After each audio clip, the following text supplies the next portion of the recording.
ବାବୁଲା ତୁ କାଲି କୁଆଡେ ଗଲୁ? ଆମେ ତ 3 ଜଣ କଥାବାର୍ତ୍ତା ହେଲେ ସାହୁଘର ବାଡିରେ ପଶିଗଲେ। ତାଙ୍କ ବାଡିରେ ସଫେଟା ଲିଚୁ କୋଳି ସବୁ ପାଚିଗଲାଣି। ଆମେ 2 ଜଣ ଯାଇ ବସିଛୁ, ହେଲେ ତୁ ଗଲୁ। ଏଇଗୁଡା ମତେ ଭାରି ଖରାପ ଲାଗୁଛି। ଆରେ ଆମେ ଥାଉ ଥାଉ ଏ ଏରିଆରେ କାହା ବାଡିରେ ଫଳ ହେଇକି ପାଚିଯିବ ଆମେ ଖାଇପାରିବାନି?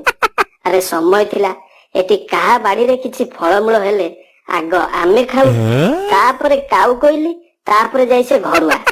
ତୁ ଆମ ଟିମରେ ମିଶିବା ଦିନ ଠାରୁ ଫଳ ଗଛରେ ପାଚିକି ସଢି ଯାଉଛି, ଆମ ପାଟିରେ ବାଜୁନି। ତୁ ଗୋଟେ ସାଙ୍ଗ ନା ବେଙ୍ଗ? ଦେଖ ଗୁ ଗୁ ଗୁ ଗୁ ଗୁ କଣ ହଉଛୁ? ଗାଡି ଚଲେଇବୁ ନା କଣ? ହଁ ଗୁ ଗୁ ଗୁ ତୋର କଣ ପୁଅ? ମୋର ପୁଣି ପୁଅ କୋଉଠୁ ଆସିଲା? ତୋର ପୂର୍ବ ବର୍ଷ କଥା ମନେ ନାହିଁ?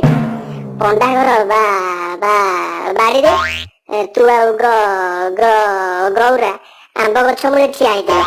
ମୁଁ ଗଛ ଉପରେ ଚଢିଥିଲି। ତାଙ୍କ କୁକୁର ତ ହଁ ଆସିଲା। ତାପରେ ଆରେ ତାଙ୍କ କୁକୁର ଆସିଲା, ତମେ ଦିଟା ପଳେଇ ଆସିଲ। ମୁଁ ରାତି ସାରା ଗଛରେ ବସିକି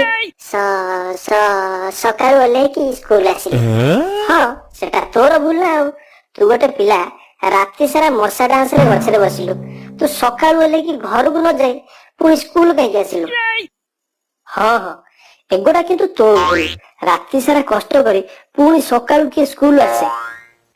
ଆରେ ମୁଁ ସେ କଥା କହୁନି। ମୁଁ କହୁଛି ତମେ ଦିଟା ସେଠୁ ମତେ ଏକୁଟିଆ ଛାଡି କେମିତି ପଳେଇ ଆସିଲ? ଓ ତୁ ସେ କଥା କହୁଛୁ। ତୁ ଆମର ଏତେ ଭଲ ସାଙ୍ଗ, ଆମେ କଣ ତୋତେ ଛାଡିକି ଆସିଥାନ୍ତୁ? ଖାଲି ସେ କାମୁଡା କୁକୁରଟା ଗୋଡେଇଲା ବୋଲି ପଳେଇ ଆସିଲୁ ନା ଆଉ। ହଉ ଛାଡ, ସେ ବର୍ଷକ ତଳର କଥା ଭୁଲିଯା।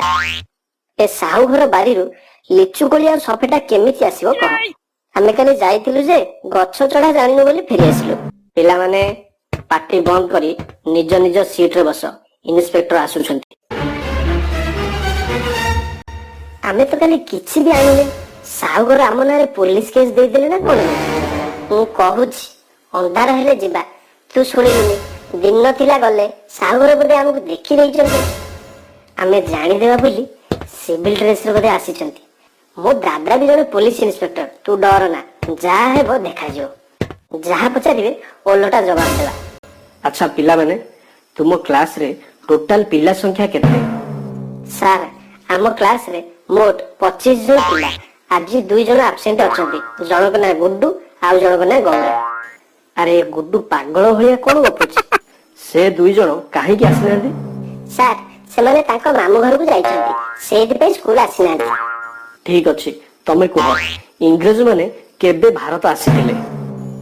ପର୍ଟିକୁଲାର ତ ସାର୍ ଡେଟ୍ ମୋର ମନେ ନାହିଁ, କିନ୍ତୁ ଆମ ଦେଶ ସ୍ୱାଧୀନ ହବାର ଠିକ 200 ବର୍ଷ ପୂର୍ବକୁ ହିସାବ କରନ୍ତୁ। ଯୋଉ ଡେଟ୍ ବାହାରିବ ସେଇ ଡେଟରେ ଆସିଥିଲେ। ସେ କାହିଁକି ଭାରତ ଆସିଥିଲେ?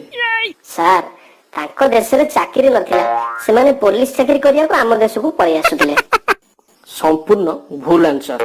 ସେମାନେ ଚାକିରି ପାଇଁ ଆସିନଥିଲେ। ତମେ କୁହ କାହିଁକି ଆସିଥିଲେ? ସାର୍ ସେମାନଙ୍କ ଦେଶରେ ଭାରି ଶୀତ ହୁଏ, ଖରା ଖାଇବାକୁ ଆମ ଦେଶକୁ ଆସିଥିଲେ। ଇଆଡେ ଭଲ ଉଷୁମ ଲାଗିଲା, ରହିଗଲେ ଆଉ। ଇଏ ବି ସମ୍ପୂର୍ଣ୍ଣ ଭୁଲ ଆନ୍ସର। ସାର୍ ୟାର ଦାଦା ବି ପାଖ ଫାଣ୍ଡିରେ ଇନ୍ସପେକ୍ଟର ଅଛନ୍ତି, ଆପଣ ତାଙ୍କୁ ଜାଣିଥିବେ। ଏ ପିଲା ଏମିତି ଇଆଡୁ ସିଆଡୁ କଣ କହୁଛି? ପାଟି ବନ୍ଦ କର। ସାର୍ କେମିତି କଣ କରି ଇନ୍ସପେକ୍ଟରଙ୍କୁ ଏଠି ବିଦା କରନ୍ତୁ, ଆମେ 2 ଜଣ ଅଛୁ ବୋଲି କହିବେନି। କହିଲି ପରା, ପାଟି ବନ୍ଦ କର। ତମେ କୁହ ଇଂରେଜ ମାନେ ଆମ ଦେଶକୁ କାହିଁକି ଆସିଥିଲେ? ସାର୍ ଇଂରେଜ ମାନେ ଆମ ଦେଶକୁ ବେପାର ବାଣିଜ୍ୟ କରିବାକୁ ଆସିଥିଲେ। ସାର୍ ଏ କ୍ଲାସରେ ଯେଉଁ 2 ଜଣ ଆସିନାହାନ୍ତି ତାଙ୍କ ନାଁ ଲେଖି ମୋତେ ଦିଅନ୍ତୁ। ସେମାନଙ୍କୁ 500 ଟଙ୍କା ଲେଖାଏଁ ଫାଇନ ଆଦାୟ କରିବେ। ତାଙ୍କ ଗାର୍ଡିଆନକୁ ବି ଖବର ଦିଅନ୍ତୁ। ମୁଁ ଆଜି ଜଲ୍ଦିରେ ଅଛି, ପୁଣି କେବେ ଆସିବି। ସାର୍ ଇଏ କିଏ ଆସିଥିଲେ କି? ଆମେ ବୁଝିପାରିଲୁନି। ଇଏ ହେଉଛନ୍ତି ସ୍କୁଲ ଇନ୍ସପେକ୍ଟର, ମାନେ ସ୍କୁଲରେ ପାଠ ପଢା ଠିକ ହଉଛି କି ନାହିଁ, ପିଲାମାନେ କ୍ଲାସ ଆସୁଛନ୍ତି କି ନାହିଁ ତଦାରଖ କରିବା ପାଇଁ ମଝିରେ ମଝିରେ ସ୍କୁଲ ଆସିଥାନ୍ତି।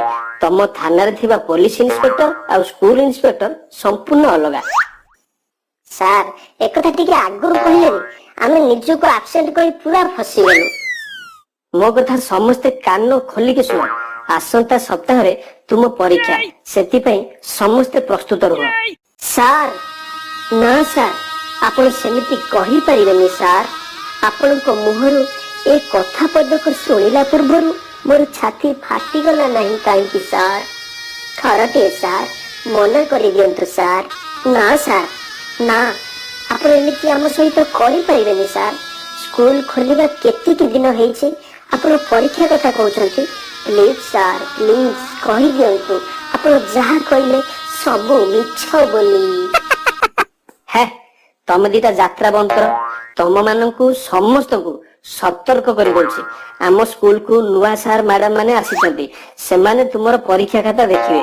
ମୁଁ ତ ତୁମ ମାନଙ୍କୁ ଦୟାକରି ଆଳୁ ଗୋଟେ ଦିଟା ଦେଇ ଦଉଥିଲି, କିନ୍ତୁ ଏବେ ଆଳୁର ଯୋଉ ରେଟ୍ ହେଲାଣି ସେମାନେ ସେତିକି ବି ଦେବେନି।